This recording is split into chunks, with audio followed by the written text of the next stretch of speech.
차례입니다. 연설을 한 추장의 이름과 연설의 제목들이 나와 있습니다.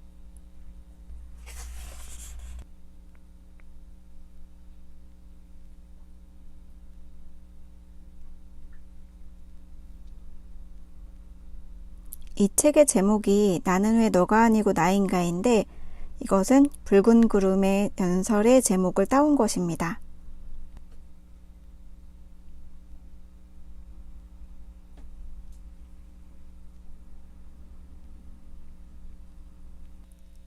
이 중에서 제가 이 책에서 읽어드릴 연설은 상처 입은 가슴에 내 앞의 아름다움, 내 뒤의 아름다움입니다. 보라, 언제나 새로운 날이다. 인디언 천막의 문을 열고 밖으로 나가 이른 아침의 대기와 만날 때마다 나는 그것을 깨닫는다. 눈을 뜨고 바라보기만 하면 언제나 새로운 날이라고. 한겨울의 바람, 봄을 기다리며 묵묵히 서 있는 나무들, 평원으로 난 좁은 오솔길들. 살아있다는 것은 아름다운 일임을 나는 다시금 느낀다. 삶은 어디에나 있다. 나뭇가지 위에도, 작은 개미들의 굴 속에도, 북풍 한설에 흩날리는 나뭇잎들 속에도 있다. 돌을 들춰보면 그곳에서 어떤 것들이 움직인다. 그 삶들이 가만히 내 삶을 응시하고 있다.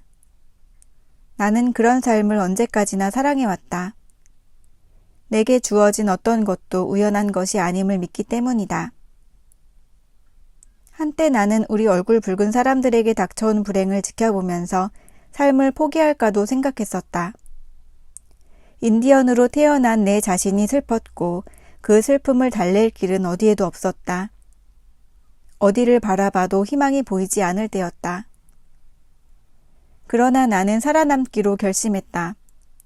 그리고 내게 주어진 삶을 살아가기로 마음먹었다. 이 삶은 위대한 정령이 내게 준 것이 아닌가. 그것에는 분명히 깊은 뜻이 있으리라고 나는 믿었다. 삶에서 일어나는 모든 일들의 의미가 있다. 그 의미를 깨닫지 못하면 우리는 제대로 삶을 산 것이 아니다. 이것은 우리 인디언들의 오랜 믿음이며 나는 언제나 그 믿음에 따라 살아왔다. 늘 새로운 순간들에 마음을 쏟으려고 노력했다. 평원에 앉아 하루가 저무는 것을 바라보는 것. 우리는 바로 그런 삶을 살았으며 우리가 잃어버린 것이 그것이다. 당신은 무엇을 위해 살아가고 있는가? 한 계절에 한 번씩이라도 그것을 자기 자신에게 물어본 적이 있는가? 우리 인디언 부족은 어려서부터 세상의 신비에 눈을 떴다. 아이들은 평원과 산림지대에서 어린 시절을 보냈기 때문에 자연의 변화에 민감했다. 살아있는 모든 것들을 자세히 들여다보고 그것들이 저마다 생의 의미를 지니고 있음을 알았다. 나는 결코 과장해서 말하는 것이 아니다. 해마다 봄이 오면 우리는 생의 외경심에 지나간 날들의 시름을 잊었으며 여름은 여름대로 우리의 마음을 충만하게 만들었다. 삶 속에는 어느 것 하나 진부한 것이 없었다. 눈을 뜨고 인디언 천막 밖으로 나가면 늘 새로운 순간들이 우리를 기다리고 있었다. 세상은 변함없이 하나의 신비였다. 우리는 우리 자신 역시 하나의 신비임을 알았다. 숨 쉬고 걷고 앉아있는 것이 모두 신비였다. 자연 속을 거닐거나 이른 아침 평원에 떠오르는 태양을 응시하는 일도 하나의 신비였다. 지평선을 향해 뻗어내린 산의 곡선들, 바위의 힘찬 굴곡, 물 웅덩이에 비친 그림자, 절벽에서 쏟아지는 거대한 물줄기들이 우리 자신의 신비와 마주치면 그곳에서 음악이 들리는 듯했다. 불행하게 장님이 된 사람조차도 그 신비를 잃지 않았다. 그에게는 온갖 소리들이 그 신비를 알려주었으므로. 눈을 감고 평원의 오솔길에 앉아있으면 다양한 형태의 소리들이 우리가 살아있음을 일깨워 주었다. 새소리, 바람소리, 물 흘러가는 소리, 작은 벌레들이 부스럭거리는 소리, 햇살이 나무줄기를 부러뜨리는 소리, 나비의 날개가 부딪히는 은밀한 소리, 그리고 침묵의 소리까지도 그 속에 포함되어 있었다. 우리는 자주 평원을 뛰어다니곤 했으며 죽는 순간까지 이러한 생을 우리에게 주신 이에게 감사드리곤 했다. 인간은 삶에서 다른 어떤 것이 아니라 행복을 추구한다고 나는 생각한다. 그러나 내가 보기에 당신들 얼굴 흰 사람들은 행복과는 거꾸로 난 길을 향해 걸어가고 있다. 그래서 나무들도 없어지고 시냇물은 맑음을 잃었다. 새들과 짐승들은 갈 곳을 잃었다. 그러니 결국 인간이 갈 곳이 어디겠는가? 내가 바라는 것은 무엇보다 이 세상에 나무가 많았으면 하는 것이다. 시냇물과 강물도 예전처럼 푸르러지고 들녘과 산에는 키 큰 나무가 많았으면 하는 것이다. 그래서 아침과 저녁 나절에 숨을 들이쉬면 내 영혼이 맑아지기를 바란다. 당신들은 문명인임을 자랑한다. 나는 당신들이 우리보다 더 지혜롭고 영리할 것이라고 짐작한다. 그런데 왜 당신들은 진정한 행복과는 거꾸로 난 길을 향해 가는가? 나로서는 참으로 이해가 가지 않는 일이다. 당신들이 나무를 쓰러뜨리고 산을 깎아 결국 손에 얻는 것이 무엇인가? 무엇으로 당신들의 영혼을 맑게 할 것인가? 한 줌의 맑고 신선한 바람이 큰 교회당보다 소중하다는 것을 당신들은 왜 모르는가? 아침에 눈을 뜨면 겨울 햇살 속에 묵묵히 서 있는 키 큰 나무들과 머리 위를 지나가는 한때의 구름들을 바라볼 수 있게 되기를 나는 바란다. 발에 밟히는 양치류들, 숨 쉴 때마다 느껴지는 달콤한 대기, 침묵하는 바위들.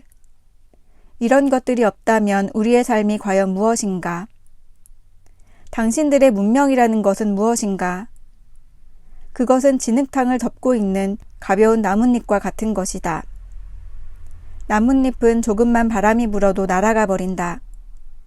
당신들은 늘 최고의 문명인임을 자랑하지만 사소한 일에도 화를 내고 욕설을 서슴지 않는다. 당신들이 자랑하는 세련된 교양이나 매너 따위는 금방 날아가 버리고 당신들은 그래야만 자신의 명예를 되찾을 수 있다는 듯 온갖 수단으로 상대방을 공격한다. 우리 인디언들은 그렇지 않다. 당신들 눈에는 우리가 야만인으로 보일지 몰라도 우리는 쓸데없이 화내는 것을 언제나 경계한다. 특히 그것이 인생의 사소한 일이라면 들소가 산들바람에 미동도하지 않듯이 조금도 흔들리지 않는다. 당신들이 이곳에 들어오기 전까지 우리는 욕설이라는 것을 모르고 살았다. 우리는 남이 자기를 모욕해도 그것이 진실이 아니고 오해나 어리석음에서 비롯된 것이라면 그것이 사라질 때까지 묵묵히 기다릴 뿐이다. 언젠가는 진실이 밝혀지리라는 것을 믿기 때문이다. 진실이 아닌 것이 오래가는 걸 본 적이 있는가? 우리 인디언은 나무와 풀, 짐승과 사람, 별과 모래 같은 것들이 한결같이 위대한 정령의 품에서 나왔으며 이 세상에서의 삶을 마치면 다시금 그 품으로 돌아간다고 믿는다. 각자의 삶은 각자의 것이고 누구도 타인의 길을 지시하거나 명령할 수 없다는 것이 우리의 생각이다. 들쥐는 들쥐만의 세계에서 열심히 살아갈 것이고 비록 그가 이 생에서 약간의 잘못을 저질렀다 해도 위대한 정령은 그것을 하나의 배움의 과정으로 여길 것이다. 나뭇가지에서 노려보는 찌르레기는 찌르레기만의 세계에서 열심히 살아갈 것이고 설령 그가 다른 나무에 앉은 찌르레기에게 약간의 미안한 행동을 했다 해도 그것 역시 배움의 과정에 포함될 것이다. 들쥐는 찌르레기에게 들쥐의 믿음을 강요하지 않고 찌르레기는 들쥐에게 찌르레기의 믿음을 강요하지 않는다. 우리 인디언들 역시 누구에게 자신의 믿음을 선전하고 강요하는 것을 금기로 삼고 있다.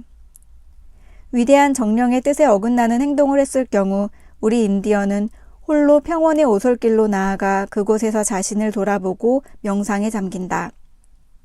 평원은 사방이 고요하고 가끔씩 들리는 풀벌레 소리나 풀숲에서 동물이 부스럭거리는 소리 외에는 방해꾼이 없기 때문에 자기 자신의 내면과 가장 잘 만날 수 있는 곳이다. 우리는 어려서부터 그렇게 홀로 사방이 고요한 곳에서 자신과 만나고 위대한 정령과 대화하는 일에 익숙해 있다. 자연 속에서 자신을 되돌아볼 수 있는 사람은 결코 악한 자가 될 수 없으며 자신의 이익을 위해 남을 이용하지 않는다.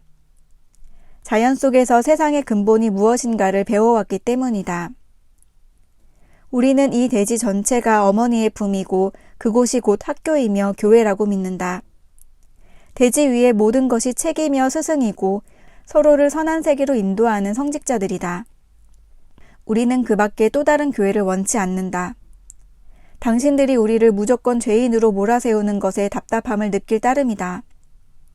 오랫동안 물을 마시지 못한 전사가 입술이 하얗게 되고 걸음을 제대로 걷지 못하듯이 홀로 자기 자신과 만나는 시간을 오랫동안 갖지 못한 사람은 그 영혼이 중심을 잃고 비틀거린다. 그래서 인디언은 아이들을 키울 때 자주 평원이나 산림 속에 나가 홀로 있는 시간을 갖도록 배려한다. 한두 시간이나 하루 이틀이 아니라 적어도 열흘씩 인디언들은 최소한의 먹을 것을 가지고 사람들과 멀리 떨어진 장소로 가서 자신의 목소리에 귀를 기울인다. 얼굴 흰 사람들은 그것을 쓸데없는 시간 낭비라고 할지도 모르지만 그것은 한 인간이 이 대지 위에서 살아가는데 반드시 필요한 자기 확인 과정이다. 또한 그 과정에서 인간은 신 앞에서 겸허해진다. 자연만큼 우리에게 겸허함을 가르치는 것은 없다. 자연만큼 순수의 빛을 심어주는 것은 없다. 자연과 멀어진 사람은 문명화되는 속도만큼 순수의 빛을 잃었다. 목이 마를 때 물을 찾듯이 우리 인디언들은 영혼의 갈증을 느낄 때면 평원이나 들판으로 걸어나간다. 그곳에서 혼자만의 시간을 갖는다. 그리고는 호련히 깨닫는다. 혼자만의 시간이란 없다는 것을. 대지는 보이지 않는 혼들로 가득 차 있고 부지런히 움직이는 곤충들과 명랑한 햇빛이 내는 소리들로 가득 차 있기에 그곳에서 누구라도 혼자가 아니다. 자신이 아무리 혼자뿐이라고 주장해도 혼자인 사람은 아무도 없다. 평원의 한 오솔길에서 귀를 기울인다. 부산한 소리를 너머에서 평소에는 듣지 못하던 어떤 소리가 들린다. 우리는 그것을 강의 소리라고도 하고 신성한 산의 소리라고도 한다. 그 소리는 곧 자기 자신의 소리이며 위대한 정령의 목소리이다. 물론 우리 인디언들 사이에도 얼굴 흰 사람들처럼 자기가 그 신성한 산으로 가는 지름길을 알고 있다고 주장하는 사람이 있긴 하다. 그러나 우리는 안다. 누구나 두려움을 헤치고 자기 희생을 통해 그 산에 이르러야 한다는 것을. 각자에게는 각자의 길이 있는 것이다. 그가 인디언이든 아니든 누구나 홀로 있는 시간을 가져야 한다. 그것도 자주. 특히 이른 아침이면 홀로 깨어 평원의 어린 안개와 지평의 한 틈을 뚫고 비춰오는 햇빛줄기와 만나야 한다. 어머니인 대지의 숨결을 느껴야만 한다. 가만히 마음을 열고 한 그루 나무가 되어보거나 꿈꾸는 돌이 되어봐야 한다. 그래서 자기가 대지의 한 부분이며 대지는 곧 오래전부터 자기의 한 부분이었음을 깨달아야 한다. 인디언 천막을 열면 평원으로 가는 길은 누구에게나 열려 있다. 어머니 대지는 우리에게 인간으로 사는 법을 가르쳐준다. 어머니 대지는 생명을 사랑하고 우리에게 자신이 가진 선물을 나눠준다. 그것에 보답하기 위해 우리는 이 대지 위에 살아있는 모든 존재들을 잘 보살펴야만 한다. 그것이 우리의 책임이다. 바위는 수세기에 걸친 지혜를 간직하고 있으며 가장 오래된 스승으로 일컬어진다. 그래서 인디언들은 바위를 할아버지라고 부른다. 바위로부터 우리는 내적인 힘과 인내를 배운다. 바위는 잘 움직이지 않지만 한번 움직이면 온 세상이 주목해야 한다. 나무는 우리에게 정직함을 가르쳐준다. 나무는 뿌리로부터 꽃물을 밀어올려 가지 꼭대기까지 전달한다. 나무 껍질 속을 수액이 흐르듯이 진리가 우리 안에 흘러야 한다.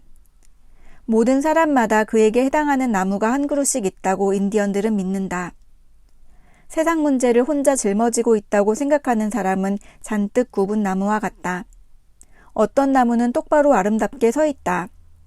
하지만 또 어떤 나무는 겉은 그렇지만 안이 썩어가고 있다. 세상에는 그런 사람들이 많다. 우리는 똑바르고 아름답고 정직하게 서 있어야 하며 땅에 건강하게 뿌리를 내리고 있어야 한다. 그리고 각각의 나무가 독립적으로 서 있지만 한 가족의 일원이듯이 인간 역시 마찬가지다. 동물들은 우리에게 가장 큰 선물을 준다. 그것은 나눔의 가르침이다. 동물들은 우리가 생명을 유지할 수 있도록 자신들의 목숨을 포기한다. 인디언들은 사냥을 나갈 때면 가족을 먹일 수 있도록 동물을 한 마리 보내달라고 위대한 정령에게 기도를 올리곤 했다. 그래서 동물과 만나면 그것은 그 동물이 인간을 위해 자신을 희생할 준비가 되어 있다는 뜻이었다. 그 동물을 죽인 다음에는 심장을 꺼내 사냥꾼들이 한 조각씩 나눠 가진 뒤 감사의 기도와 함께 어머니 돼지에 묻어주었다.